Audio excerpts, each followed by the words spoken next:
because our eye, I mean, you talk about this with Nick's 9 rules of dating, but like use your eyes, right? Yeah. And so when you use your eyes can be locked onto what someone looks like, and that's where you're focused on. You're like, man, like, okay, my eyes are locked on you, but then you don't see red flags, you don't see flaws or anything, and so having that community around you can help you see things that maybe you don't see. Paper Room, what's good, everybody? Episode 40. 40. Wow. 40. The Moses episode. We're climbing. Why is it the Moses episode? Because he was like 40 years. 40 years in the wilderness? Yeah. Oh. We got real deep real quick, bro. Yeah. I love it. Hey, thank you guys for hanging out with us. Danny here with Pastor Nick and Isha Good day. McGee. We are recording on Valentine's. It's Valentine's right now, so The day for lovers. happy Valentine's to everybody out there. Valentine's doesn't have to suck for all our single folks out there. No, it don't. And singleness is not a curse. No. Yeah. Singleness season. is not a plague. It can be a season, And a calling. a calling, and a gift. We got an episode on that for you. Go find it on Spotify or YouTube. But excited for today. Reminder of why we do what we do. Always love to just lay out the vision of what the Paper Room is all about, just in case this is your first time hanging out with Just us. let them know. That we are here to journey alongside with you to help you navigate the crazy seasons of your young adult life. A lot of major moments that you're trying to go after, what to study, what career to go after, who to date, who to marry, all while you're trying to be faithful and following Jesus. And so that's why we're here. Huge decisions. Talking about some pretty specific items, and I pray that is beneficial to you. Our last episode was dope, talking about spiritual intimacy. Really enjoyed that. Man, so hopefully that was a good one for you. If you haven't heard it, go check it out. If it blessed you, believe it's going to bless someone else, and go share it. But the goal of this podcast is simply talk about Jesus and how you can be faithful in your relationship with Jesus in multiple areas of life. Before we get into today's topic, man, we just had one of the biggest moments of the year Yeah. in a Super Bowl Sunday a couple of weekends ago. So I want to talk about the game really quick. Yeah. I love the Super Bowl. It's my second favorite Sunday of the year. First favorite Sunday? I feel like I've only seen like 3 Super Bowls in my lifetime. Oh my gosh. So- Wow. But Yeah. what's the best Sunday of the year? Yeah, what's the best Sunday of the year? Come on. Easter. Easter It better Sunday! It better be Easter. He has Yeah. risen. He Come got on. up. Way better than the Super Bowl. March 31st, shameless plug, come to Easter. Early Sunday But morning. second best Sunday, Super Bowl Sunday. For me, I don't like my team. If my team is there, obviously that's the best thing ever. But I just love football. Like I love watching the football game on Super Bowl Sunday. Barbecue it up. It's a great time. Get some friends together. So it was great. Thoughts on the Super Bowl, just in general? Well, it was a great game. I think it was like a old school heavyweight champion It really was. Yeah, boxing match. defensive matchup for. But my streaming service was tripping, man. Who do you have? I have I think Spectrum Internet, which Oh, yeah. and the internet was great because I did a speed T-Move. test, but Hulu was tripping, and like I missed the last play. Like it froze, and then when it came back, it was all confetti. You in the missed screen. what? The last play? I missed the last No. play. No. way. It was yeah. That's it crazy. it was very bad. Oh man, you need to get on YouTube TV, bro. It was very That's bad. where I'm at. YouTube TV though is so our Super Bowl watching experience. We had TV on inside, TV on outside. Okay. Our neighbors behind us were also outside watching the game. Some people's TVs. YouTube TV is about a 30-second delay compared to like actual live TV. That's a long time. And yeah, I know. We couldn't figure out who they were going for, but we did hear cheers, and then we knew like, all right, about 30 seconds, something big is about to happen. See. So I we don't did like hear that. the cheers to the game, and then, but you know, the Chiefs were driving, so we knew what happened. But, Yeah. So we had the Niners and the Chiefs Crazy. paying for a second time. They played like 4 years ago, and Patrick Mahomes, man, They're gonna be back. Both Who? of those teams will be back. Nah, I believe I it. don't think so. No, it's gonna. Well, I think the Chiefs will. Patrick Mahomes is him. You know, I'm a big Tom Brady fan, but he is him. You can't do nothing about it. But yeah, what did you think about I the game? I can't comment on the game itself. Anything I say, I mean, Did you watch it because of Taylor Swift? no. Okay. I was Let about me to get be very clear about that. I was there for the vibes. Like Okay. I'm there to support any team. Good job, You you want know. everybody to Like have they're fun. all doing great. Yes. And then I'm not a Taylor Swift hater either, but you know, like if she comes on screen, then cool. You know, I'm not opinionated. When she No, comes on yeah, screen. that's true. But She I came out did about I 35 did feel times. like, well, of course they're gonna win. You know, like I don't know. There were more Taylor Swift appearances than Temu commercials. Yes. I did think the last shot of them, because we stuck around to see, her and Travis, reuniting after the game. I did think that clip was a little long. Didn't have to be. Yeah. But so many viewers were there watching because of her. Of that, yeah. Because she was there and he was there. I will say, early on, like in September, whenever this all started, I was like, nah, this is fake. It seems a little real. Oh, come on, man. You watched The Bachelor too. I did, yeah. It just seems like it might be genuine. I don't know. But I hope that it lasted a pretty long time. No. It has. It hasn't been a year. I'm telling you, they're gonna break up and she gonna make an album and call it 4th and 1. I enjoy the memes. Favorite commercial? Anything stood out to you? Nothing really. Yeah. Dunkin' Donuts, man. Tom Brady, Ben Affleck, Matt Damon. That was a great commercial. Oh, yes. I did like that one. Commercials. Yeah. That one was fun because I liked the little jingle. Yeah, but now the controversy that they ain't got that much money. That had the Christian blogosphere on fire with those He Gets Us commercials. They had 2 of them, I believe. Yeah. What do y'all think about those? About $7 million a commercial. So they spent $14 million in advertising, which I've seen non-Christians who either texted me or just social media say, why don't they use that money to like for missions or to do something better with it? And I get that. Like, I think that's kind of interesting. And I've even heard that on ESPN, like an ESPN radio show talked about that too. Like, man, they should just use that money for something else. They could have helped other people. But it sparks conversation. Like, sure, if somebody's willing to put that up, like, which I think, who is it? Hobby Lobby, maybe. Yeah. It funds the commercials for them, or I feel like I heard that. I could be wrong. They got goo gobs of money. But yeah, and so I mean, when you got that kind of stuff, like, why not spark conversation?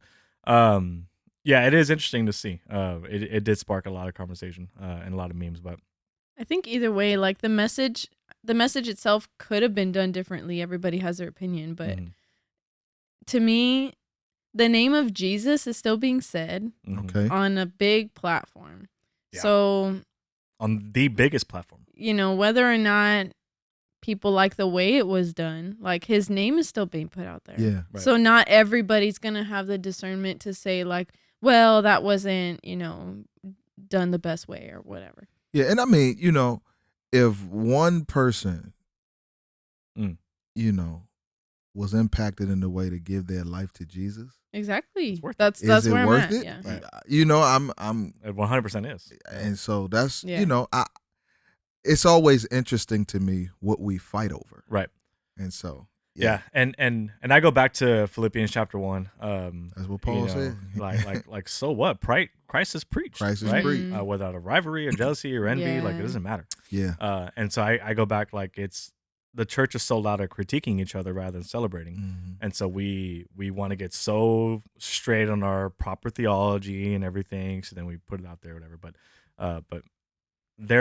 I think their goal is a conversation starter more than they want it. They want that's what is it called, like pre-evangelism or something like that. Yeah, and I mean the back kind of stage of the organization is to get conversation started, get people that want to know more about it, and then they try to connect people to local churches. So, we'll see. Interesting. The one I've seen is like, rather than calling it He Gets Us, he should call it He Saves Us. Sounds like, oh, come on, like it's true. Yeah, but when you got $7 million, you can put whatever you want. Halftime show. It was Did it hit? Was it a dud? I enjoyed it. I enjoyed it. Yeah. I mean, Usher,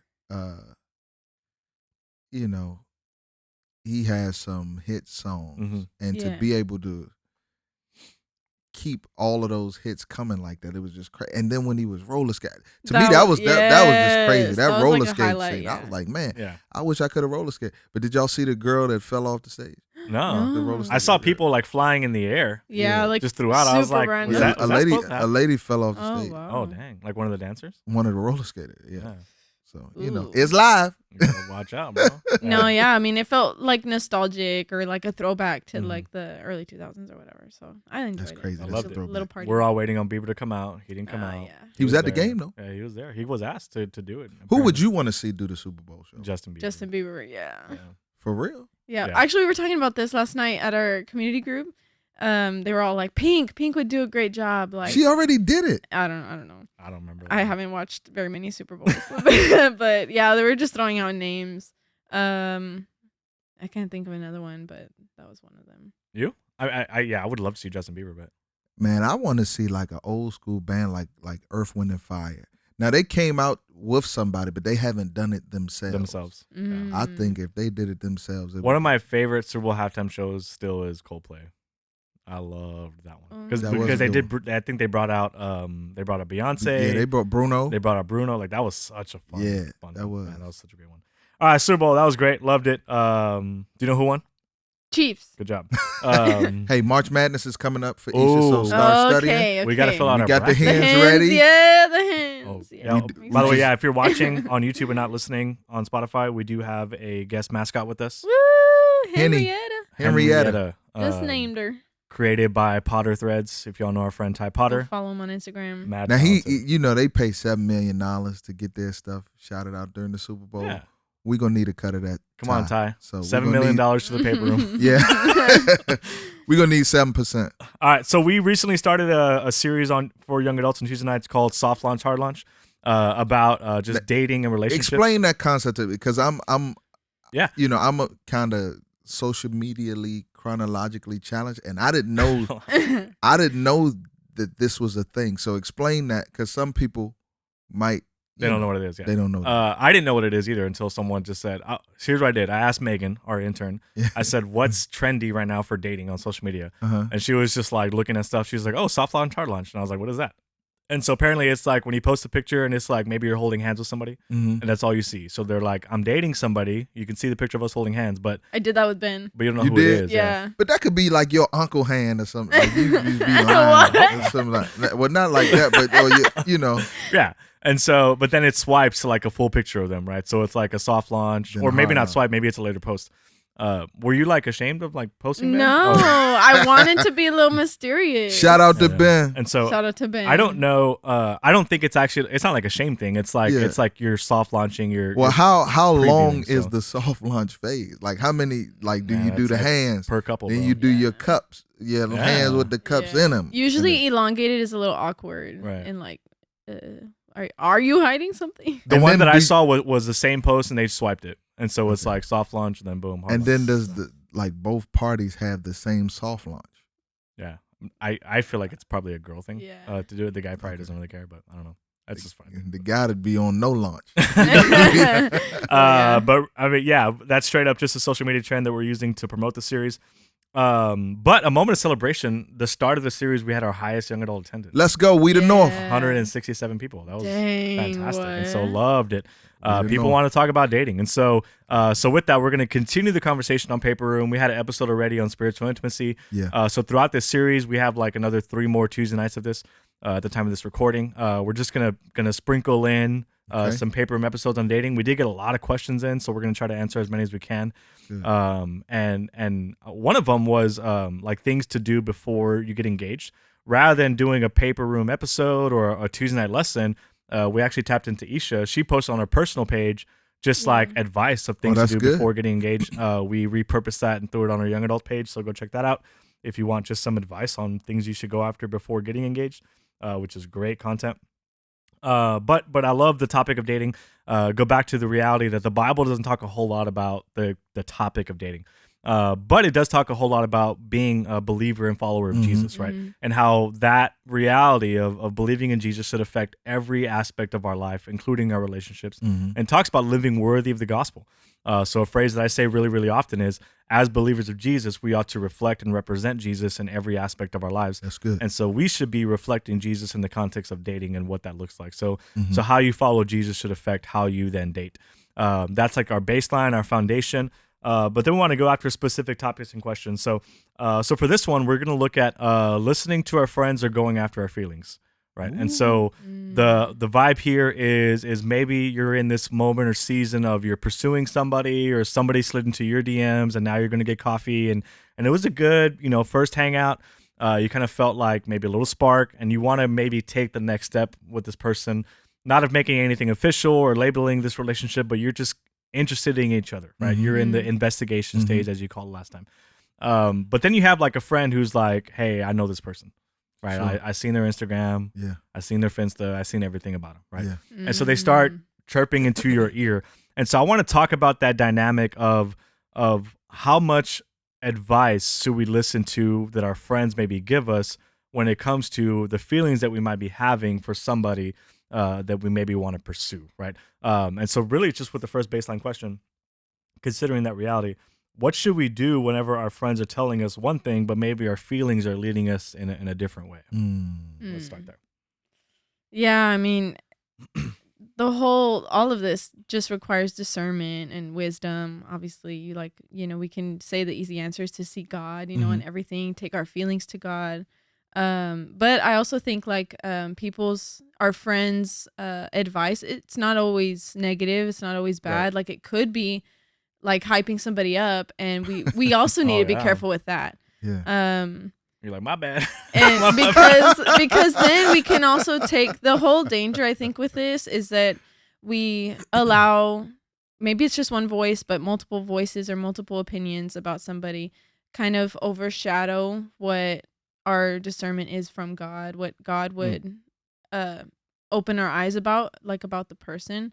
And then we have like just another perspective that's kind of it could be useful, it couldn't, so I just think being wise and kind of taking everything with like, okay, that's great, thank you, let me go to God, and then kind of weigh. Can I ask you a personal question? Yes. What did your friends think about Ben? Okay, so the reason why I brought up like hyping somebody up is because everybody loved Ben. Like, and it's not that I didn't like him. Like I liked him as a person. He was super funny and everything. But there were the comments like, "Come on, he plays guitar," like classic. Listing all his qualities. Like give him a chance, give him a chance. And I knew I wanted to be careful with that just because I wanted to be wise. Like I didn't want to jump into something without, hearing an answer from God first, even though there were like people, talking him up. So I was very slow, probably a little too slow, but God's timing is perfect. Very slow to just take somebody's like opinion of him and like, oh, okay, yeah, you're right. Let me just go ahead and go on a date or whatever. That's good. Shout out to Ben. I will say like I'm complete opposite of that. Like, because it's someone's reputation is literally what causes friends to then give advice or give thoughts, right? Yeah. And so part of me like backing up a little bit is like how you live your life is gonna be what then friends of people start saying about you, right? Yeah. Sure. Yeah. And so for me, and I shared this on Tuesday with the young adults, is like, my relationship history was really bad. So like in high school, in and out of dates. BC. Yeah, BC. In and out of dates, always having to feel like I need to text a girl, talk to a girl. If I wasn't dating someone, I'm talking to multiple, right? Like that was kind of my story. And thank God for grace. And that reputation got around, right? So then when I finally got to meet Summer, we had like friends who we worked with on staff. Don't listen to none of that. I mean, praise God she didn't. But people were telling her like, hey, I don't think you should like pursue this with Danny. Like here's some things that I've heard about him, whatever. He talks to all these girls, whatever. And I didn't really know that till honestly after we started dating and stuff. But people were telling her. How did you feel when you heard that about you? Like, what did it make you? Like, how did you feel? What did it make you kind of feel like you had to show Summer? Yeah. Well, part of it is like I've always been like I don't want to sound like bad, but I don't really care what people say about me. Sure, okay. So part of me is like, well, like that's not who I am, and like I'm really trying to pursue you now, and so I'm different, girl. Yeah, and so it's like I can't do anything about my history. That's just who I was, and I was straight up with her, like this is who I dated, whatever. I think that's the best way to react to something like that. And here's why I like all of that, because it exposed you. Right. Yeah. And I think if we have friends in our lives who are godly friends that know us, that know, what it is that we want to pursue, their eyes can help expose people in our lives. So I think that is healthy to have friends that, to have friends that can say, hey, I know her, or I've seen this, or this is what I'm saying, or this is what why would you want a friend in your life you could tell them your deep darkest secret, but they can't tell you a red flag that they see about somebody you about to date. Like, why you wouldn't want a friend like that? And I'm speaking from experience. Like,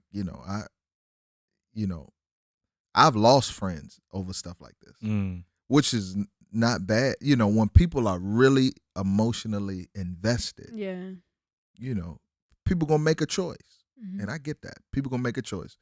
My feelings or my friend, and I've always been the type of person.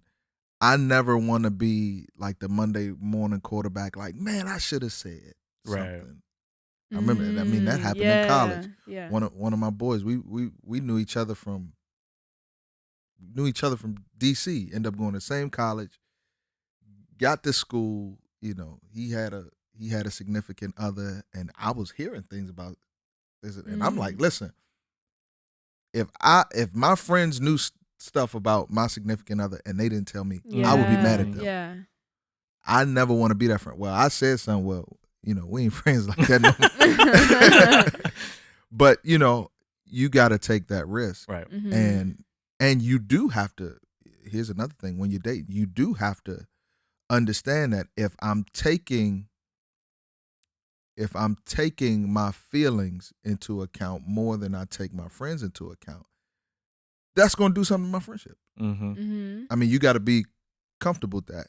And then vice versa. If I pick, it's going to do something in my relationship. So it's like you have to weigh that.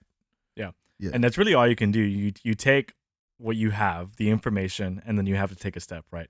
Whether it's great advice, someone's telling you like, man, you need to pursue this, like I see this person, whatever, or bad advice, and you need to consider this.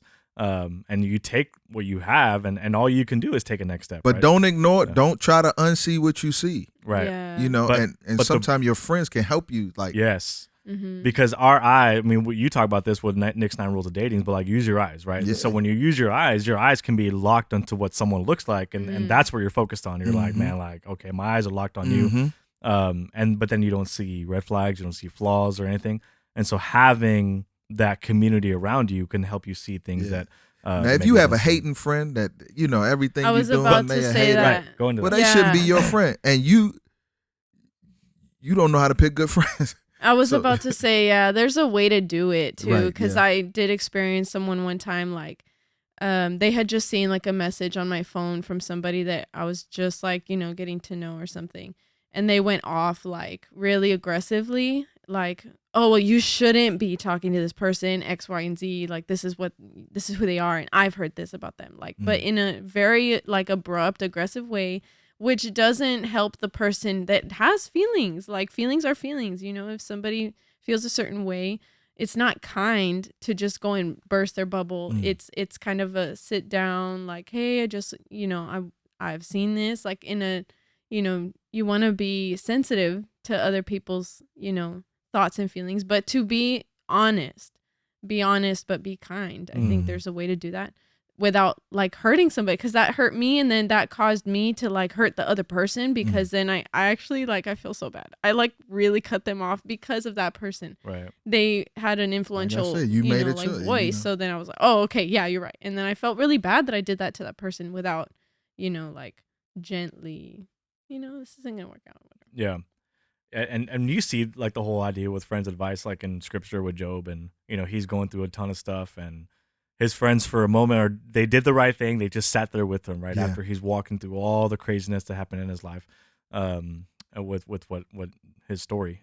But then like you get like 30 some chapters of just terrible advice from his friends.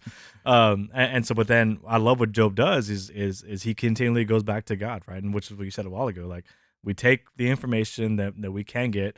Hopefully it's good. Hopefully it's accurate, right? Which is funny. You talked about a while ago watching The Bachelor, man. Like the drama on that show is ridiculous. But it's just all it is like they're not even friends. They're competitors actually. Peers, yeah. But it's just like the guys having to take all this information. Like, I don't know what to do with it. I don't know what's real. So, and that's just creating all this stuff. But some of that stuff can come from and I would just use the word jealousy, right? That if you have friends, sure, and y'all have been really tight for a while, but now you're pursuing somebody, that friend might then start to feel like, oh, I'm losing this person, right? And so one of the things I would talk about is like, what is the motivation behind the advice Absolutely. they're giving you? That's a great word. Because man, it could lead towards something of jealousy, to where now they're just not really trying to ruin that for you, but they're afraid of losing the friendship that they have. And that's true. But here's another thing I will say: even if that person's motive is bad, if the information they are saying about the Joker is true, right, consider that as well. Like, they could be hating. Okay, they could be shady for no reason, or they could be shady and hating, but really, it's right. Yeah. It's true. Like in your case, the things that people were saying about you, it was no longer true about you because you were transformed. You're a new creation in Christ Jesus. Like, that's no longer true, but that's what that's all that they knew, right, up to that moment. And then it was up for you and someone to make those steps. But then sometimes people close to us in our lives are seeing things, and they are saying things that are true. And even if you don't like how the messenger presents the message, strongly consider the message, especially if it's true. Yeah, and that's why the investigation part is so important. Like you said, like, I kind of waited too long, but God's timing is good. Like that, like let it be long. Sure. Let that investigation time be long, because it allows you to process, allows you to reflect on the information you're receiving, to then know like how to discerningly take a next step. I would love to know, and we kind of hit on this a little bit, but just what is the context of community play in the reality of dating and relationships? Like, how can community help you process your dating life? Well, I always like to encourage people, and I know people want to be private. People want to have discretion. People want, to keep their business to themselves. They want a soft launch. Yeah, they want a soft launch. But I am, I'm an advocate of getting the people who are closest to you involved as early as possible. Yeah. Because what'll happen is, you start making connections, and you're off in your corner, isolated, start making connections. By the time you bring them into your community, you're already so bonded and connected with them. When you're trusted and close people tell you something, it'll hurt more. It's so you like, hold on, man. That's good. So I'm, and this speaks to, I think this helps people dating. Like, one of the things, because I'm already thinking about what I'm gonna tell my daughter, and I don't know when she's gonna be able to date yet. God ain't told me. No, I'm just 30. I was about to ask if you have a rule already. I don't have a rule, because how old is she? She'll be 14 in a couple weeks, which is nuts. Crazy. I don't have rules. I don't say like at this age. Like Nikki and I, we always talk. We are more like maturity mindset milestone. Like we observe you.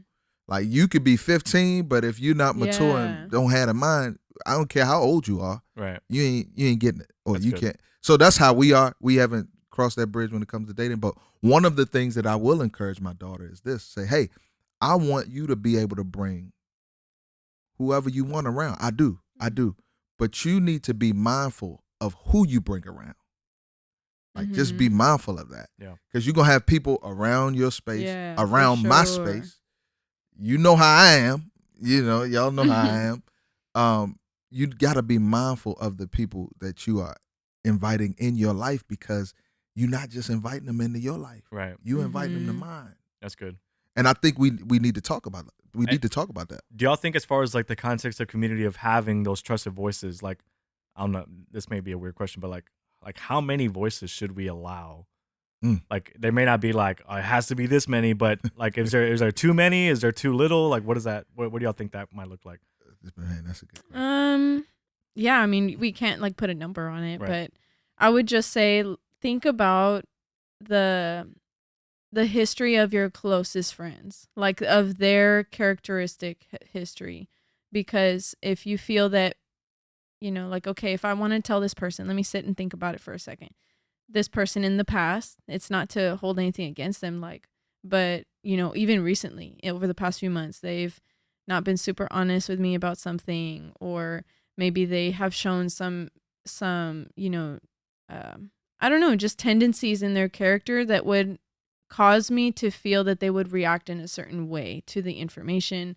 But if there's also somebody that comes to you and gives you advice, then to also think about, okay, well, this person has always been there for me. They've always been honest with me. They've always pointed me to Jesus. So in this time, even though it's hard to hear this, I can go back to, man, okay, well, this is their history. This is who they are. This is who they've always been to me and for me. So I can trust what they're saying. So then I think just keeping it close is wise. Yeah. But community is so helpful. Like, even in the sense that when you start dating and that relationship starts and you're going through things like opening the vault a little bit, and your different feelings come out, like maybe even insecurities or maybe just fears that you have about the relationship, community helps support you in that. Yeah. Like, you don't have to tell them all your business, but just coming to them like, hey, this is what I'm facing like this week, and I'm really not, you can talk to your significant other about that, but community helps. If you have female friends, that they'll surround you in prayer. If you have male friends that will, lift you up and guide you, then they'll support you in a healthy, even a happy way too. They'll celebrate with you when you celebrate things. And it's not just about, of course that's important, but it's not just about accountability. It's also about celebrating and kind of keeping your eyes locked on Jesus, keeping your gaze fixed and focused. So I feel that you can keep most things to your big group. But I like how you said that, celebrating. So that's a huge part. I'm just going to take this and reverse engineer it. And so if you're dating, because we don't just date to date, you think Right. you date with the purpose that one day this person could be my spouse. So to take from Isha, celebrating, okay, who do you want to celebrate with you at your wedding? That's good. Okay, well, if I want my mom there, okay, my mom probably need to know who this person is. If I want if I want Pastor Danny to perform my ceremony, and I have a relationship with him now, he don't just need to meet the joker when we in premarital counseling. Like, you know what I mean? Right. Like, I want him there, my best man, or what's the one that's the big one? The maid of honor. Okay, well, I want them celebrating with me. They probably should be there. Right. Whoever you gonna ask to pay for something, in our culture, we have padrinos and they pay for stuff. They pay for stuff. Whoever you gonna ask to pay for the party, they need to be invited to help speak into, right. And that's how it would be in the Bible, though. The wedding was a communal event. This is why Jesus's mom knew that they ran out of wine. Right. You see what I'm saying? Yeah. It was a communal thing. So that was very good about and the celebration. Pay attention to the people that do celebrate other things about your life too, because I think you'll be able to tell, like, if you have that one person that kind of likes to one up, or they find it hard to celebrate other people, and really they just have a kind of negative tone on things, and you might. I don't know. Yeah, I think that's good. I think the celebrating piece is good. It goes back to the motivation aspect. Like, if someone's critiquing for that might be a selfish desire because they might lose that friendship. But if you have friends who are willing to celebrate you, that's going to help elevate and really bring affirmation to the relationship they're going after. So I think just a couple of like generalized statements is don't date in isolation. Right? No, never do that. Just get people involved early on, like you said, and get people who want to celebrate you and who have a history of celebrating you. I think I love that. And I think from your perspective of someone you're pursuing somebody, is be willing just to ask the question of what do you see in this person? That requires a lot of humility. Just to go to a trusted person and say, hey, like, this person, we're gonna go get coffee or whatever. Like, I just want you to, one, pray for me, but two, like, if you see something, like, just tell me, like, because my eyes are going to be locked in. And so, absolutely. So have that humility of getting others involved by just asking a simple question of what do you see in this person? And you got to think, you have to think health. Mm-hmm. The healthy people in your life want to be in your life. Mm-hmm. That goes for your friends, and that goes for the person you're dating. So the person you're dating, if they are healthy, they want to be in your life, which means they're going to want to, gel or have some type of cordiality with your existing friends. If you have healthy friends, they're going to want to be in your life, which means that if you are pursuing somebody in a dating relationship and it's a healthy relationship, they aren't going to want to be a jerk to the person you date, Yeah. So think health. That's funny, because one of Summer's best friends, she started dating somebody. Summer and I were dating. I didn't know that guy, but Summer and her are best friends. And one day we all went to dinner, and her best friend's like, "All right, you guys are gonna be best friends now." And I was like, "I don't know who's joking." But I mean, to this day, he's somebody that I call, that we pray for each other. See, that's awesome, because they knew we gonna be in each other's life. Like me and Summer are here, right? So y'all gotta get here. But he's a trusted voice in my life. That's Anytime awesome. I have big transitions, like I call Paul, and he's one of my really good friends. Yeah. We're physically distant, but we're spiritually we hit each other up pretty often. So yeah, that's awesome. But yeah, and so that helps create that healthy community, man. And so I love these words that are coming up when it comes to listening to your friends, trusting your feelings, or going after feelings. It's health, it's celebration. Like those are the markers that we should be looking for. Honesty. Mm-hmm. Yeah. Those are the markers we should be looking for as we're pursuing a dating relationship, but also as we're getting our friends involved in the process. Don't do it in isolation. That won't help. And hopefully you have people around you, that love Jesus, and that desire to see the best for you. And that's what they're trying to help you accomplish. And it may not be the best advice. You may not want to hear it, but hopefully it's something that'll just help you take a next step. So, but man, that was good stuff. I got one more thing to say. If you feel like you got to hide the other person, or hide your friends from, it ain't good. Just don't do it. Yeah. Just don't even go in, Yeah. If you start to notice that you're not really around very many friends anymore, then maybe you've drifted away. Yeah, maybe they were trying. That person caused you to remove from your healthy community. Yeah. That's woo. That's crazy. Yeah. Anyway, love it. That was good stuff. Looking at your friends or your feelings. It could be a combination of both, and prayerfully in a healthy way it should be. So hopefully that was helpful for you guys. Episode 40 knocked it out. Nice. And so, man, love it. We're going to be talking about dating for a little bit. So be sure to get your friends involved in these conversations as well. Send it over to them. Praying it helps and blesses you guys. So thank y'all for hanging out with us. Love y'all.